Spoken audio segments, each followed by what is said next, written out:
Imagine, for a moment, a general, a master strategist steeped in centuries of military tradition.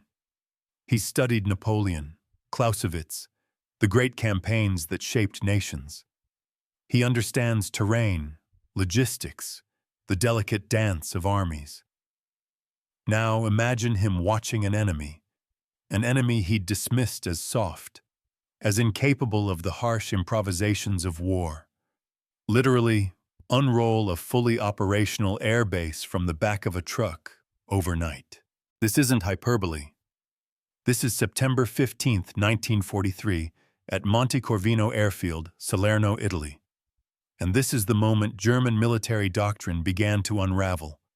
Not under the force of superior tactics or overwhelming courage, but under the relentless, astonishing efficiency of American engineering.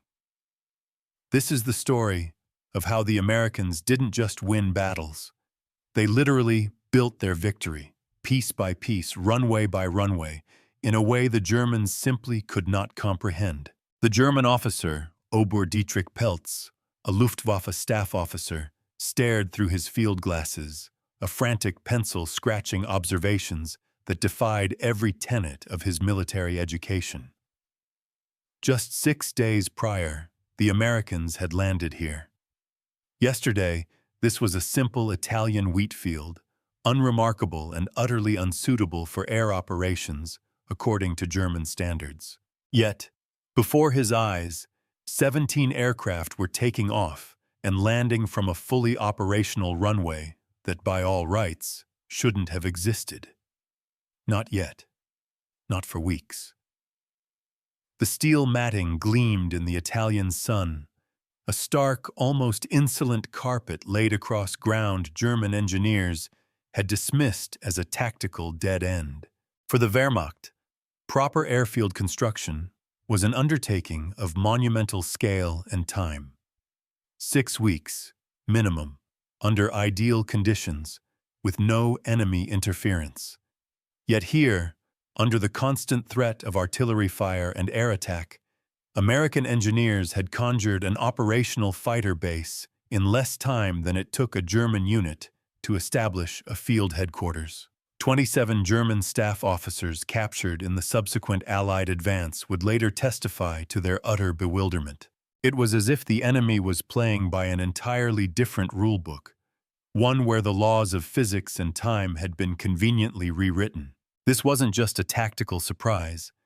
It was a conceptual dismantling of German assumptions about modern warfare.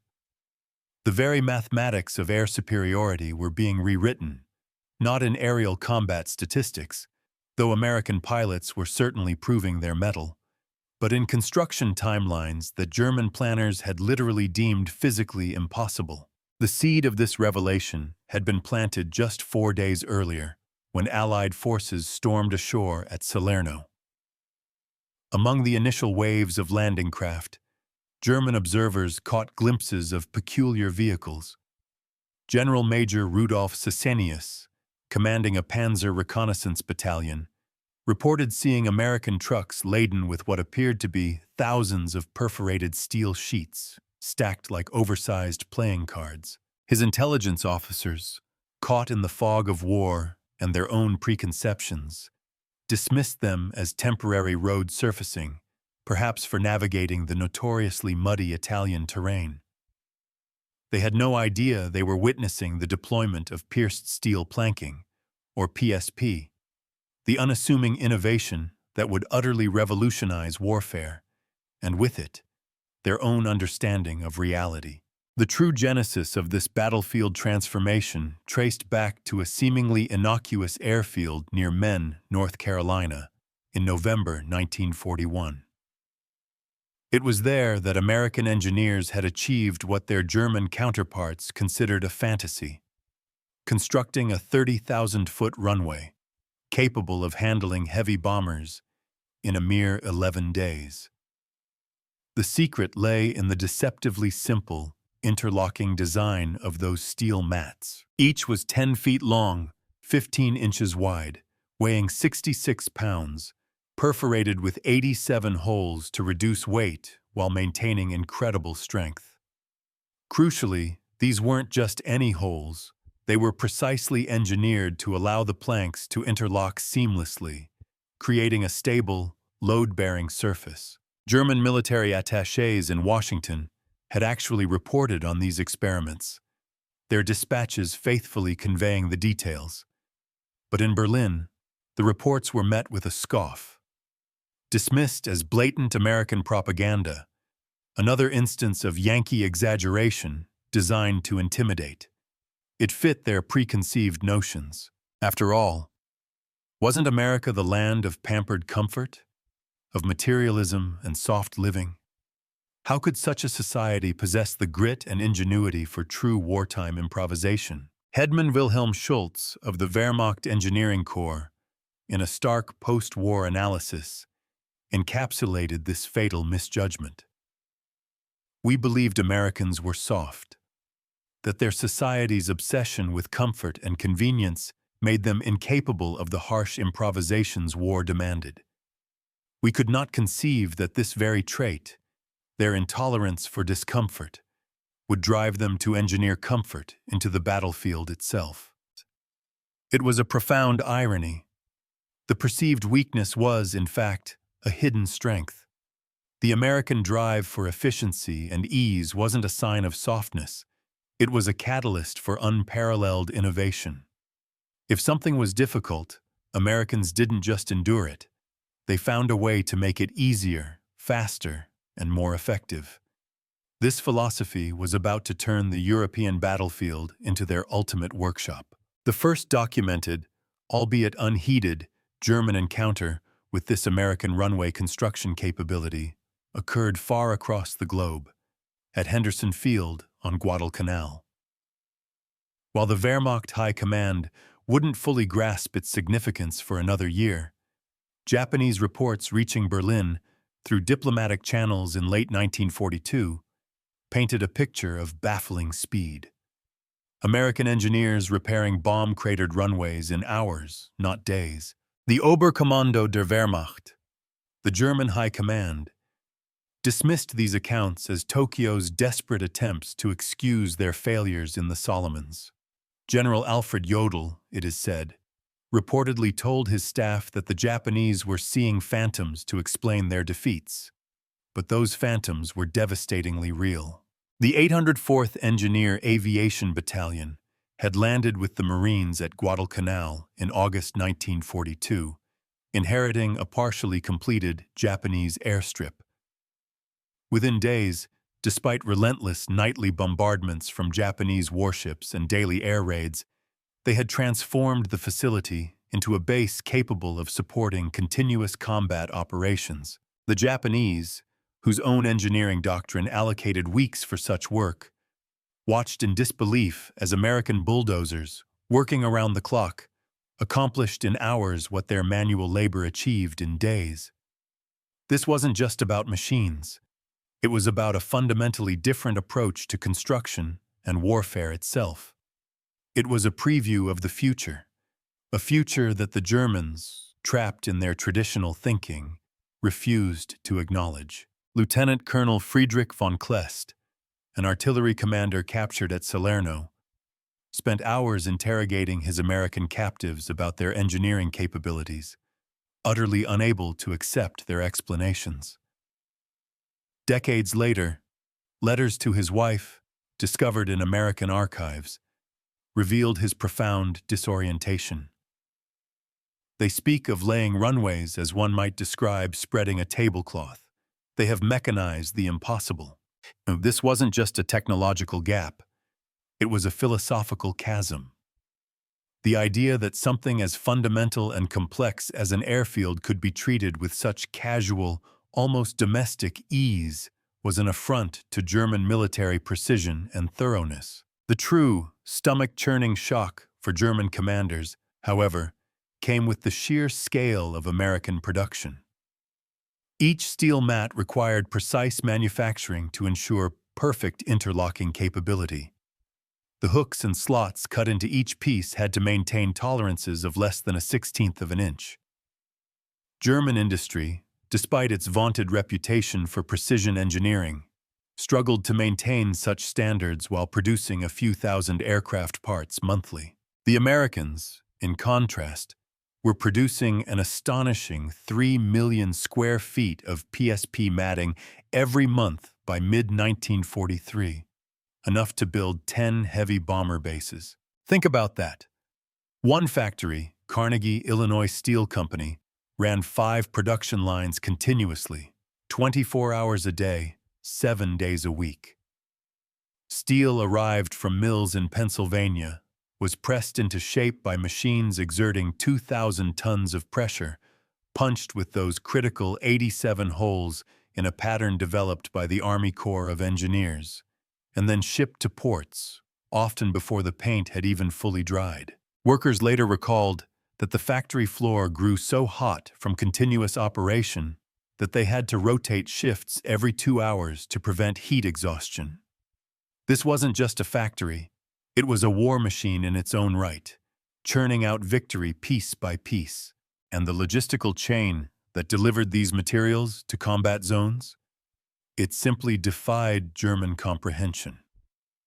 General Feldmarschall Albert Kesselring, commanding German forces in Italy, would later calculate that moving the materials for a single American airfield required more shipping capacity than the entire Wehrmacht possessed in the Mediterranean. Yet, the Americans built dozens of such fields simultaneously, all while maintaining their regular supply operations across a global conflict.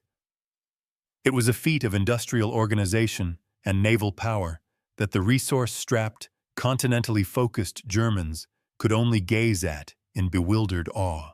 Colonel Wilhelm Schmaltz, whose Kampfgruppe had fought the Allied landings in Sicily, documented his observations of American engineering operations in a report that survived in Wehrmacht archives. His entries painted a vivid, horrifying picture of an enemy that defied all traditional understanding of warfare. July 13, 1943, near Gela. Day 1. Americans clear vegetation with armored bulldozers impervious to sniper fire. Day 2. Ground leveled by machines working in darkness, using lights we would never dare illuminate. Day 3. Steel matting arrives on endless truck convoys. Day 4. First fighters land. This is not warfare as we understand it. This is industrial conquest. Industrial conquest. That phrase perfectly captured the essence of what the Germans were up against. This wasn't just about battles. It was about reshaping the very ground on which battles were fought. The aviation engineers themselves represented a revolution in military thinking that German doctrine had never contemplated. By 1943, over 118,000 American troops were dedicated solely to airfield construction. Organized into specialized battalions, they were equipped with machinery that seemed fantastical to German observers. Each battalion possessed equipment worth more than an entire panzer company. D7 bulldozers that could move 20 tons of earth in minutes. Graders that could level a field faster than 100 men with shovels. Pneumatic drills that could break rock Wehrmacht pioneers would have had to blast. Sergeant Klaus Müller, a Wehrmacht pioneer captured in Sicily, watched American engineers work and later testified. One American operator on a bulldozer accomplished more in an hour than my entire company could achieve in a week. But it wasn't just the machine. It was the systematic approach. They had a procedure for everything, timed to the minute. While we were still surveying, they were already landing aircraft. And this highlights a critical difference.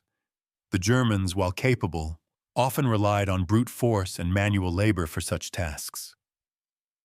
The Americans, however, brought an almost factory-line efficiency to battlefield construction, leveraging specialized machinery and highly refined processes. The 814th Engineer Aviation Battalion's operational history, captured intact when their headquarters was briefly overrun near Foggia, revealed the stunning pace of American operations. In just 5 weeks in Sicily, they had constructed or repaired 13 airfields, They had removed 6,000 landmines without a single casualty. Using magnetic detection equipment German pioneers didn't even know existed. They had laid 2.5 million square feet of PSP matting, graded 3 million cubic yards of earth, and constructed drainage systems that transformed swamps into all-weather runways. These were not just statistics.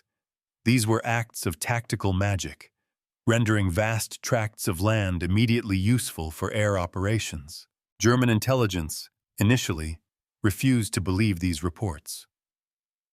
Oberst Hermann Balck, later to command a panzer division in France, reviewed the captured documents and declared them obviously fabricated for deception purposes. He calculated that such work would require at least 10,000 laborers working for 6 months.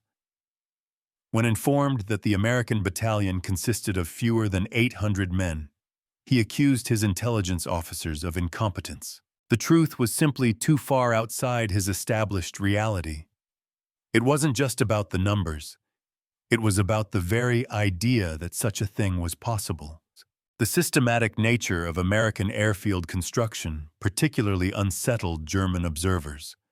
The process had been standardized to an astonishing degree. Site selection, surveying, clearing, grading, drainage installation, matting deployment, and facilities construction proceeded according to manuals that reduced complex engineering problems to simple checklists. A captured American technical manual, TM5255, Aviation Engineers, became required reading for German staff officers who struggled to comprehend its casual assumption that any piece of relatively flat ground could become an operational airfield within 72 hours. This was not the careful, painstaking work of perfectionists. This was the rapid, repeatable output of pragmatists. Lieutenant General Fridolin von Senger und Etterlin, commanding the 2nd Panzer Corps in Italy, observed American engineering operations from his headquarters overlooking the Rapido River Valley. He watched, day after day, as the Americans built an entire complex of airfields in the valley below, despite German artillery positioned on the commanding heights. In his memoirs, he wrote, "We could destroy their work each night, cratering runways, demolishing facilities. Each morning, the damage was repaired before our pilots finished their breakfast." It was not a battle against an enemy, but against an industrial process that never stopped. This observation hits at the heart of the matter. It was a battle of destruction versus creation, and creation was winning. The repair capabilities proved even more disturbing than the initial construction. German bombing raids, even when successful, achieved only temporary results. The Luftwaffe's technical officers calculated that a 500-kilogram bomb, creating a crater 30 feet wide and 15 feet deep, should close a runway for at least 48 hours, assuming round-the-clock repair efforts. American engineers typically had such damage operational again in 4 to 6 hours. The secret lay not just in equipment, but in preparation and standardized procedure. Aviation engineer battalions carried massive stockpiles of PSP specifically for repairs. They pre-positioned gravel, sand, and rapid-setting cement at strategic points around each airfield. They maintained bulldozers and graders on 24-hour standby. Most remarkably, they had standardized repair procedures to the point where crews could work in complete darkness, following memorized routines that allowed continuous operations despite German night attacks. Master Sergeant Antonio Benedetti of the 825th Engineer Aviation Battalion described the process in a letter home that was later published in Stars and Stripes, painting a vivid picture of this choreographed chaos. Jerry drops his eggs at 2300 hours. By 2315, we're rolling. Dozers push the debris aside. Graders smooth the crater edges. Trucks dump fill. Compactors level it. And we're laying mat by midnight. By 0200, the PSP is locked down and painted. By dawn, our fighters are taking off over the spot where Jerry's bomb hit. It's like a choreographed dance. Everyone knows their moves. Imagine the psychological impact of witnessing this as a German soldier. You hit them, you retreat. You think you've done damage, and then, before the sun is fully up, they're back in the air, mocking your efforts. The German Air Force, already struggling with fuel shortages and pilot losses, found itself facing an impossible equation.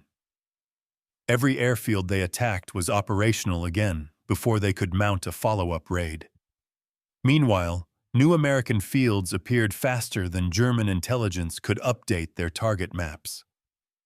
A Luftwaffe planning document from October 1943 listed 17 Allied airfields in the Foggia complex. By the time German pilots received their briefings, 24 were operational, with 7 more under construction. It was like trying to hit a moving target that was also spawning new targets at an exponential rate. The specifications of American airfield construction seemed impossible to German engineers working with traditional methods. A standard fighter strip required 5,000 feet of runway, 150 feet wide, capable of handling aircraft weighing 30,000 pounds landing at 90 miles per hour. German doctrine, based on concrete construction, calculated a minimum of 6 weeks for such a project under ideal conditions. The Americans routinely completed them in under 72 hours under combat conditions, often while under direct enemy observation and fire. This wasn't just a difference in speed. It was a difference in fundamental operational reality. General der Infanterie Joachim Lemmelsen, whose troops faced American air power in Italy, wrote in a report to the OKW, "The enemy's air superiority is not primarily a question of aircraft numbers or pilot skill, though both are considerable. It is a question of omnipresence. Wherever we concentrate forces, an American airfield appears within days. We cannot interdict their construction because they build faster than we can attack." This wasn't just about winning the skies. It was about conquering the ground beneath them, and in doing so, conquering the very concept of strategic distance. The composition of aviation engineer battalions fascinated German intelligence officers who interrogated captured Americans. These units included not just construction workers, but specialists drawn from across American society. Civil engineers from state highway departments, equipment operators from mining companies, concrete specialists from dam projects, drainage experts from the Department of Agriculture. One battalion commander had previously managed construction of the Golden Gate Bridge. Another had built highways through the Rocky Mountains. This wasn't just raw labor. It was a strategic deployment of civilian ingenuity and highly specialized industrial expertise brought directly to the battlefield. This expertise was coupled with equipment that seemed miraculous to German observers accustomed to manual labor and simpler machines. The Caterpillar D7 bulldozer, the backbone of American airfield construction, could exert 20,000 pounds of drawbar pull, moving boulders that would have required German engineers to use explosives. The Northwest 80D crane could lift entire prefabricated buildings into position. The Quickway crane could unload a truck of PSP matting in 3 minutes, a task that would have taken German pioneers an hour. Major Wilhelm Dürr, a Luftwaffe base commander captured in southern France, spent weeks studying American airfield operations as a prisoner. His post-war analysis, written for the United States Air Force Historical Studies, noted, "We operated from concrete runways built by the organization Todd over months or years, or from grass fields developed over generations. The Americans brought their runways with them, like a carpenter brings his tools. This was not an adaptation Germany could have made. It required an entire industrial philosophy they did not possess. Their system was built on permanence, on massive, often beautiful, concrete structures designed to last. The American approach was one of temporary, flexible, almost disposable infrastructure, built for immediate utility and then moved or adapted as needed. It was an architecture of victory, prioritizing function and speed over permanence and monumentalism. The rapid construction capability fundamentally altered tactical possibilities in ways German commanders never fully adapted to counter. American commanders could establish forward fighter bases overnight, providing close air support at ranges previously impossible. They could shift the weight of air power along a front in days rather than weeks, keeping German units under constant pressure. Most devastatingly, they could afford to build airfields they might never even use, creating uncertainty that forced German commanders to disperse their already limited resources. This was a psychological game, a war of attrition on German morale and strategic planning. During Operation Dragoon, the invasion of southern France in August 1944, American engineers outdid even their own previous achievements.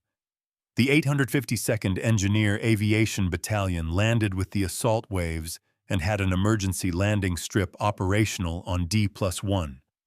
By D+3, they had 2 fighter squadrons operating from French soil. By D+7, they had constructed 3 separate airfields, each capable of handling medium bombers. German commanders, who had expected at least 2 weeks before facing significant Allied air power, found themselves under continuous air attack from the second day of the invasion.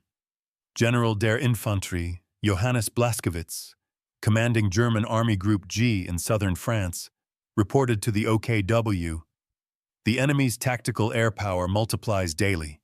Each morning brings reconnaissance reports of new airstrips. Our movements, possible only at night, are restricted to a few kilometers before dawn reveals us to enemy fighters operating from fields that did not exist when darkness fell." The cultural shock extended far beyond mere technical capabilities. German military tradition emphasized permanence, solidity, and careful, almost ritualistic, preparation.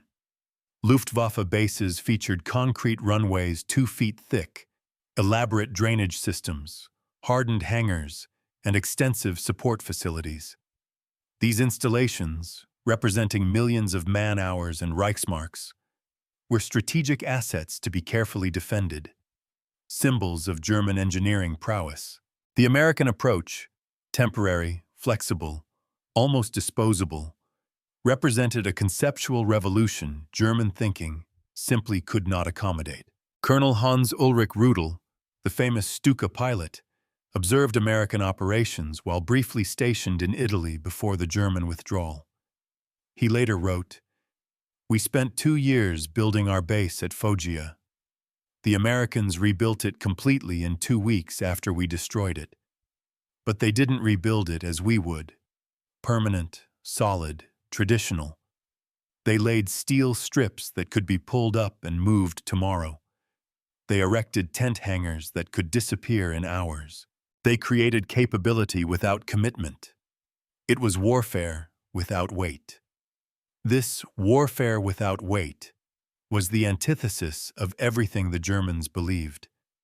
Their heavy, unyielding infrastructure became a liability, a fixed target for an enemy that could simply pack up and move its entire air force overnight. The psychological impact on German troops proved as significant as the tactical advantages. Lancer, huddled in foxholes, watched American fighters operate from runways built where they had fought days earlier.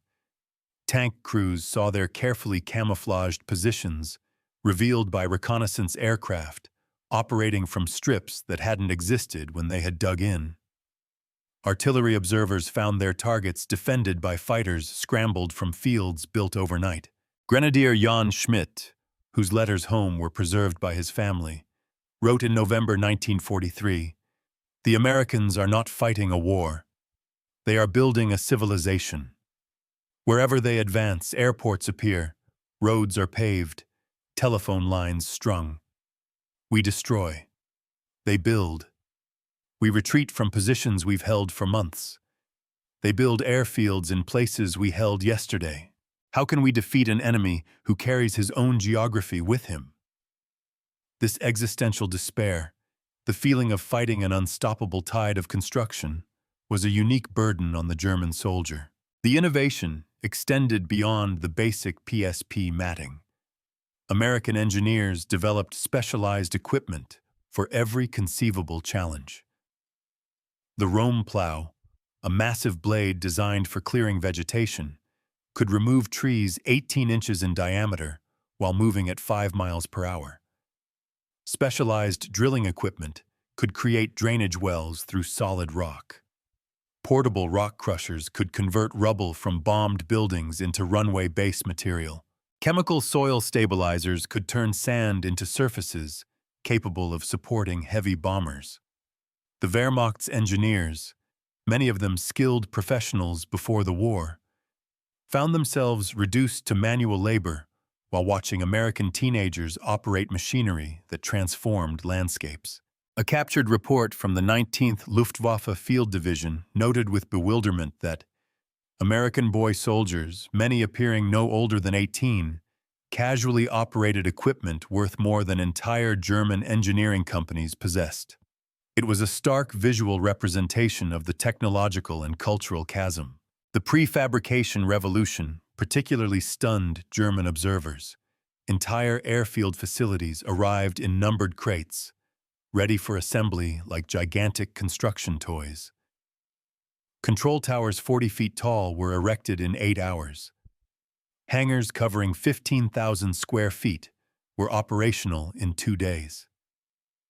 Fuel systems with underground tanks and miles of piping were installed in 72 hours. Operations centers complete with communications equipment were functioning within 24 hours of arrival. Lieutenant Colonel Ernst Zimmermann, a Luftwaffe logistics officer, calculated that establishing equivalent facilities using German methods would require 2,000 tons of concrete, 500 tons of steel reinforcement, 50,000 man-hours of skilled labor, and a minimum of 8 weeks under perfect conditions. He watched Americans achieve superior results with 100 tons of prefabricated materials, 50 men, and 72 hours. The numbers spoke a language of defeat even before the fighting began. The supply chain supporting this construction miracle defied German comprehension of logistics. Each aviation engineer battalion required 2,000 tons of equipment and supplies to establish a single fighter field. A bomber base required 5,000 tons. Yet, American Liberty ships, themselves products of revolutionary production methods, delivered these materials to invasion beaches where specialized landing craft designed specifically for PSP transportation brought them ashore. Within hours of hitting the beach, steel matting was moving inland on trucks built in Detroit, using fuel refined in Texas, following maps printed in Washington. It was a symphony of industrial might, from raw material to combat-ready infrastructure, all orchestrated with breathtaking efficiency. General der Infanterie Gustav von Zangen, whose 15th Army faced American forces in Holland, described watching American C-47s land on a runway that his troops had defended 48 hours earlier. My operations officer insisted the grid reference was wrong. There was no airfield at that location. I had to show him through my field glasses. The Americans had built it while we were writing our reports about holding the position. This highlights the speed, the almost magical disappearance and reappearance of these bases, rendering German intelligence obsolete before it could even be processed. The strategic implications gradually became clear to German commanders, though far too late to develop effective countermeasures. The American ability to project air power anywhere instantly meant that traditional concepts of front lines became meaningless. Every German position, no matter how far from established Allied bases, was potentially under immediate air threat. Reserves couldn't concentrate without inviting attack from fighters operating from runways that hadn't existed when the movement orders were issued. Field Marshal Gerd von Rundstedt, commanding German forces in the West, issued a directive in May 1944 that revealed the Wehrmacht's growing desperation. Enemy airfield construction capabilities must be assumed to be unlimited. All planning must assume Allied tactical air support will be available within 72 hours of any landing or breakthrough. Traditional calculations of distance from enemy airbases are no longer valid. This directive, born of bitter experience, was prophetic. After D-Day, American engineers performed even more spectacular feats. Advanced landing grounds, or ALGs, sprouted across Normandy like mushrooms after rain. ALG-1 near Sainte-Mère-Église was operational on D+3. By D+10, 9 American airfields were operational in Normandy. By D+30, there were 24. German units found themselves under constant attack from aircraft based so close that pilots could make 4 or 5 sorties daily, returning to rearm and refuel in minutes. This close, continuous air support was a nightmare for German ground forces, who were used to being able to move and maneuver under the cover of darkness or bad weather, now finding themselves perpetually exposed. Captain Hermann Buchner, a Wehrmacht intelligence officer who compiled reports on American engineering capabilities, wrote a post-war analysis that survived in American archives. We were not defeated by American courage, though they had courage. We were not defeated by American weapons, though their weapons were excellent. We were defeated by American engineers who made geography irrelevant. They built their victory runway by runway across Europe. This powerful statement perfectly encapsulates the essence of their defeat. The pinnacle of American airfield construction efficiency came during the Rhine crossing operations in March 1945. The 834th Engineer Aviation Battalion crossed the Rhine at Remagen and had an emergency strip operational on the eastern bank within 18 hours. By the end of the second day, they were landing C-47s carrying supplies directly to the bridgehead.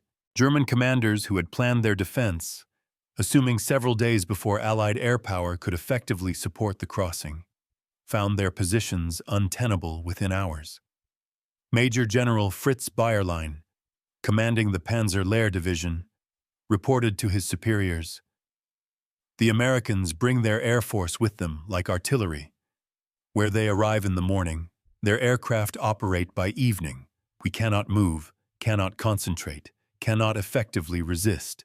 They have industrialized warfare beyond our comprehension." The numbers told a story that no amount of German courage or tactical skill could overcome. By war's end, American aviation engineer battalions had constructed or reconstructed over 1,000 airfields across Europe and the Pacific. They had laid over 300 million square feet of PSP matting, enough to build a runway from Berlin to Moscow. They had moved 500 million cubic yards of earth, graded 50 million square yards of surface, and installed 1,000 miles of drainage pipe. They had accomplished in months what German military engineers calculated would require decades. It was an output that truly bordered on the mythical. General Oberst Werner Kreipe, Chief of Staff of the Luftwaffe, made a final assessment in American captivity that captured the totality of German miscalculation. "We planned for a war of armies and battles, of courage and sacrifice. The Americans fought a war of production and engineering, of efficiency and logistics. We believed war was an art. They proved it was an industry." This pithy summary highlights the fundamental clash of philosophies. Every crashed American plane was replaced tomorrow. Every cratered runway was operational by dawn. We could destroy, but they could create, and creation proved more powerful than destruction. This wasn't just a military defeat. It was a philosophical and conceptual one.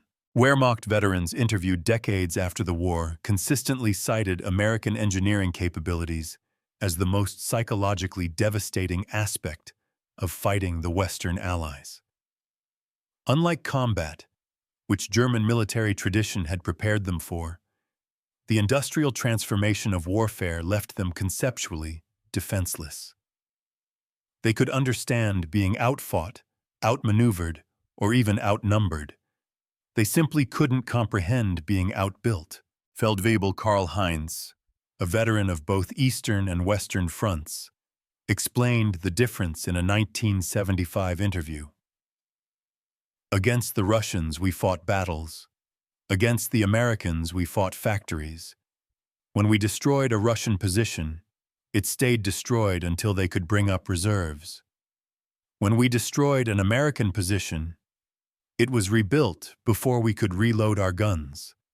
The Russians had courage and numbers. The Americans had bulldozers and steel matting. I feared the bulldozers more. And this fear of machinery, of an unstoppable industrial force, speaks volumes. The portable airfield technology reached its apotheosis in Operation Varsity, the airborne crossing of the Rhine in March 1945. American engineers jumped with the paratroopers, carrying lightweight aluminum planking designed specifically for rapid runway construction in airborne operations. Within 6 hours of landing, they had established landing zones for gliders carrying additional equipment. Within 12 hours, they had an operational airstrip capable of evacuating wounded and bringing in supplies. German commanders observing this realized that American forces had achieved the ultimate military flexibility. They could establish air superiority anywhere, instantly, regardless of terrain or opposition. General der Fallschirmjäger Hermann Bernhard Ramke, Germany's most experienced paratrooper commander, watched American airborne engineers work and later admitted, "We invented airborne warfare, but the Americans perfected it. We could seize objectives. They could build bases.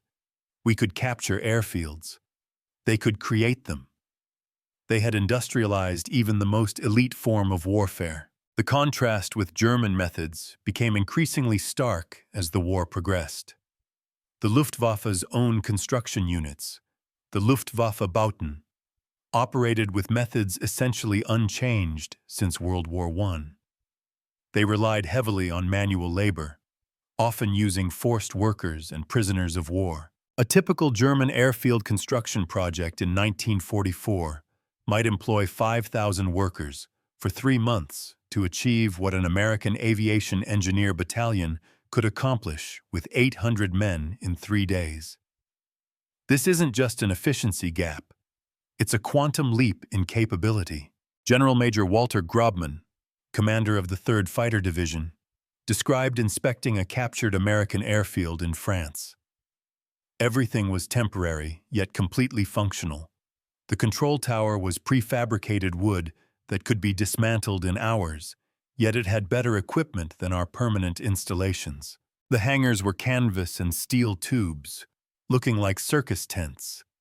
Yet they protected aircraft better than our concrete structures because they could be quickly repaired or replaced. It was the architecture of victory, substance without permanence, capability without commitment. This insight reveals a profound understanding of the American approach, recognizing its strength precisely in its impermanence. The cultural implications extended beyond purely military considerations.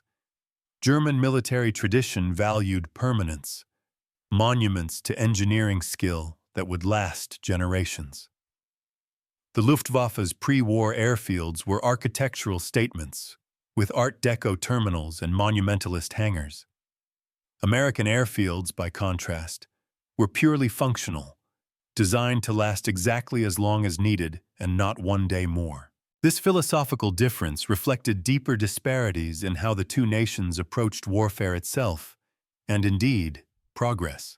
Professor Heinrich Focke, designer of the Focke-Wulf aircraft, visited American-constructed airfields after his capture and wrote, "German engineering seeks perfection, the ideal solution that will stand forever. American engineering seeks adequacy, the quickest solution that will work today. In peace, our approach might be superior. In war, theirs proved devastating. While we were still calculating stress loads, they were landing aircraft." This is a crucial distinction.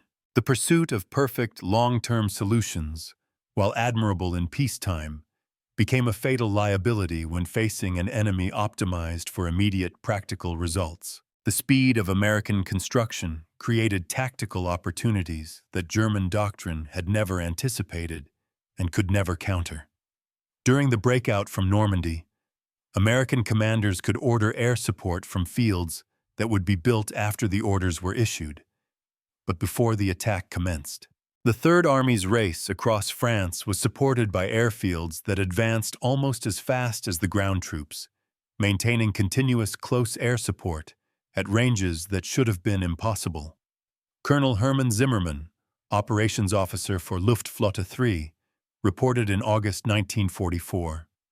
American fighter bombers operate at will, seemingly unlimited by range considerations. Our intelligence estimates of their capabilities based on known airfield locations are worthless. They build new fields faster than we can update our maps. We are fighting an enemy who reshapes geography to suit his tactical needs. The repair capabilities proved as decisive as initial construction. During the Battle of the Bulge, German commanders counted on winter weather to ground Allied aircraft and allow their offensive to proceed unmolested. They hadn't calculated that American engineers could clear snow from PSP runways in minutes using specialized equipment, while German fields with concrete runways remained unusable for days. The ability to maintain operations in weather that grounded the Luftwaffe provided a decisive advantage at a critical moment in the war. The psychological impact on German pilots was profound. Unlike attacking permanent installations where damage accumulated over time, attacks on American fields seemed pointless. Young Luftwaffe pilots, already facing overwhelming numerical odds, lost motivation for missions that achieved nothing lasting. Veterans reported that squadron morale collapsed when intelligence showed targeted airfields operational within hours of successful attacks. Lieutenant Wolfgang Fischer, a Messerschmitt Mi-262 jet pilot, one of Germany's last hopes for air superiority, described his experience.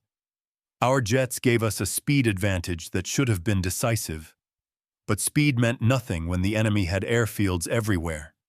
We could outrun their fighters, but not their geography. Every emergency landing field we might use was destroyed or captured. Every field they needed appeared overnight. The production statistics behind American airfield construction defied German comprehension of industrial capability. The United States produced enough PSP matting to cover 200 square miles, using steel that Germany desperately needed for tanks and submarines.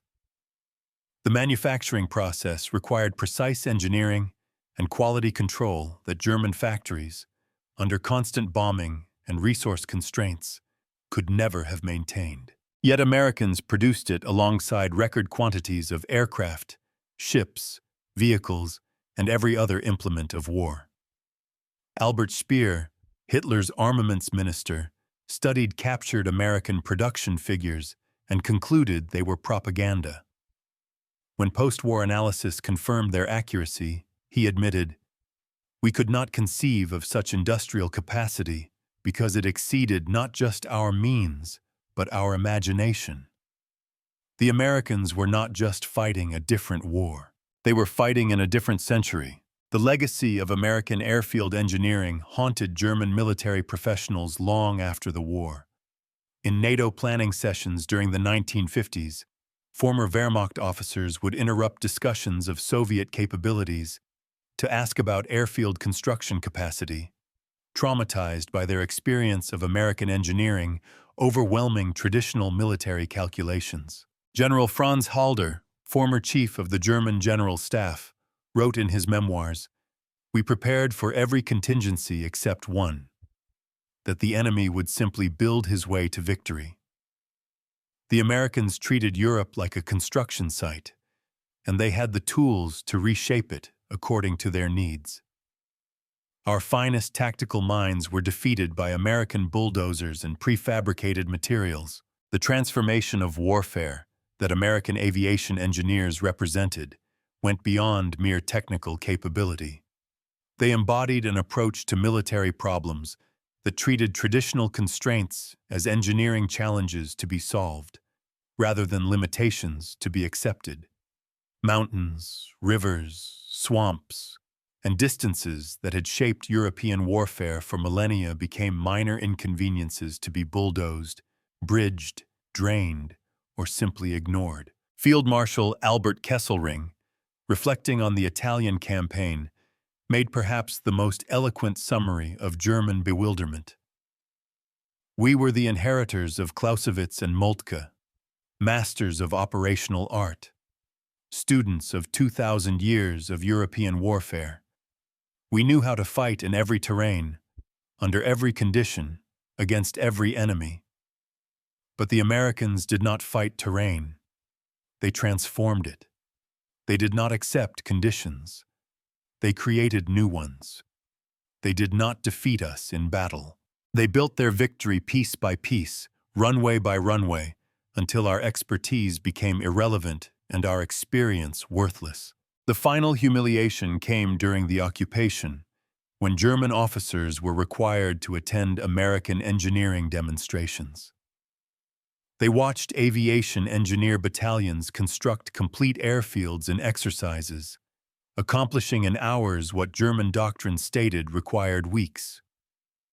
Veterans reported leaving these demonstrations in tears, finally understanding the totality of their miscalculation. Colonel Joachim Muncheberg, a fighter pilot with 135 victories, attended one such demonstration in 1946. He wrote to his wife, "Today I watched American engineers build in 4 hours what we could not build in 4 weeks. I finally understand why we lost. We brought warriors to an industrial competition. We thought courage and skill would triumph over material superiority. We did not comprehend that they would make material superiority so overwhelming that our courage became irrelevant." The numbers provided the epilogue to German military pride. American aviation engineers constructed 235 major airfields in Europe alone, not counting hundreds of emergency strips and temporary facilities. They laid enough PSP matting to build a highway from London to Istanbul. They moved enough earth to fill a canal from the Baltic to the Black Sea.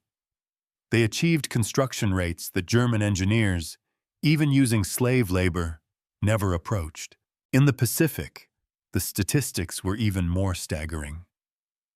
Engineers transformed coral atolls into major airbases, built runways through jungle that German observers had deemed impossible, created facilities on islands that German strategists had dismissed as unusable.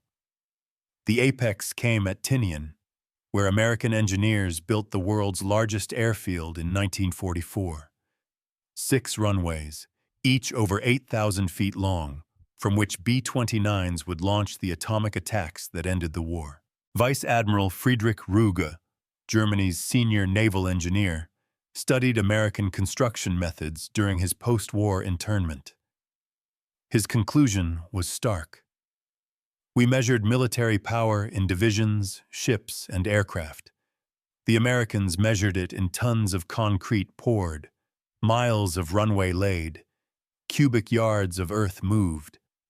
We were correct that modern war would be won by industrial power. We simply never imagined that industrial power could be projected directly onto the battlefield, that factories could be weapons as surely as cannons." The revolution in military engineering that American aviation engineers represented fundamentally changed warfare.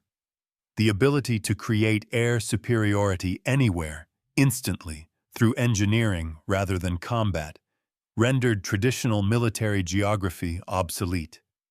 Distance from bases, terrain obstacles, and seasonal conditions, factors that had governed military operations throughout history, became minor variables in American planning. General Heinz Guderian, architect of German armored warfare, made a final assessment that captured the existential shock to German military thinking. "We perfected mobile warfare. the blitzkrieg that conquered Europe, but the Americans achieved something greater: mobile infrastructure. They didn't just move armies quickly. They moved civilization itself. They brought their entire industrial base to the battlefield, assembled it under fire, and operated it in combat. We were still fighting the last war while they were inventing the next one. The story of German encounters with American airfield construction is ultimately a narrative of conceptual defeat. The Wehrmacht, inheritor of centuries of European military tradition, found itself facing an opponent who had transcended that tradition entirely. American aviation engineers didn't defeat German military art. They made it irrelevant. They proved that in modern warfare, the ability to build was more powerful than the ability to destroy, that creation could overwhelm destruction, that engineering could triumph over tactics. SS Obergruppenführer Paul Hauser, one of Germany's most decorated commanders, provided perhaps the most poignant epitaph for German military presumptions in a conversation with American interrogators. "You Americans kept saying you would win because you could outproduce us. We laughed, thinking you meant more tanks and planes.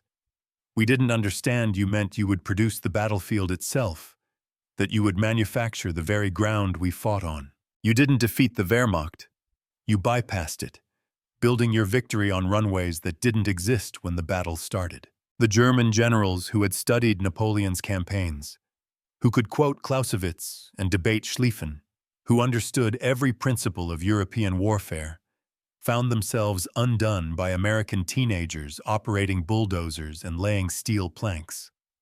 They had prepared for every form of warfare except the one they faced: industrial construction at battlefield pace, engineering as a weapon system, building as a form of combat. In the end, German military professionals were left with a truth too bitter to fully accept. They had not been outfought, but outbuilt. The finest army in Europe, perhaps in history, had been defeated not by superior strategy or tactics, but by an enemy who could transform wheat fields into airbases overnight, who could repair in hours what took days to destroy, who fought not with courage alone, but with steel matting and bulldozers. General Feldmarschall Wilhelm Keitel, signing Germany's surrender, reportedly told General Eisenhower, "We knew we would face American industry. We did not know we would face it directly on the battlefield in the form of engineers who could build faster than we could destroy." Eisenhower's reply, if accurately recorded, was telling. That's why you lost. The legacy endures in military doctrine worldwide. Modern warfare assumes rapid airfield construction, forward-based development, and expeditionary engineering as fundamental capabilities. The revolution that shocked German generals in 1943 has become so routine that modern military officers cannot imagine warfare without it. Yet, for the Wehrmacht officers who first witnessed American engineers unrolling runways from trucks, it was the moment their world ended and a new age of warfare began. They had expected to fight Americans. They had not expected Americans to abolish the battlefield itself, replacing it with an industrial landscape that appeared and disappeared according to tactical needs. They had not imagined that their enemy's greatest weapon would not be a tank or a plane or a gun, but the ability to transform any piece of ground into an airbase instantly, repeatedly, unstoppably. The German generals never imagined American engineers would unroll airstrips from trucks overnight. They were wrong. And that miscalculation, more than any battle or campaign, explains why the Wehrmacht, master of continental warfare, found itself helpless before an enemy who had industrialized victory itself. In the end, the Germans brought a military to an engineering competition, and they lost before they even understood the true nature of the contest. So what's the big lesson here? It's not just about military history. It's about the danger of rigid thinking, the peril of underestimating an adversary based on preconceived notions, and the revolutionary power of innovation. Whether in business, technology, or personal challenges, we often face problems with tools and mindsets from the last war. But the true game changers are those who dare to bring new tools, new processes, and an entirely new philosophy to the fight. They are the ones who don't just adapt to the battlefield, they build a new one. They don't just solve problems, they engineer entirely new solutions that make the old problems and the old ways of fighting them utterly irrelevant. The next time you face an impossible challenge, ask yourself, am I fighting a battle or am I building a victory?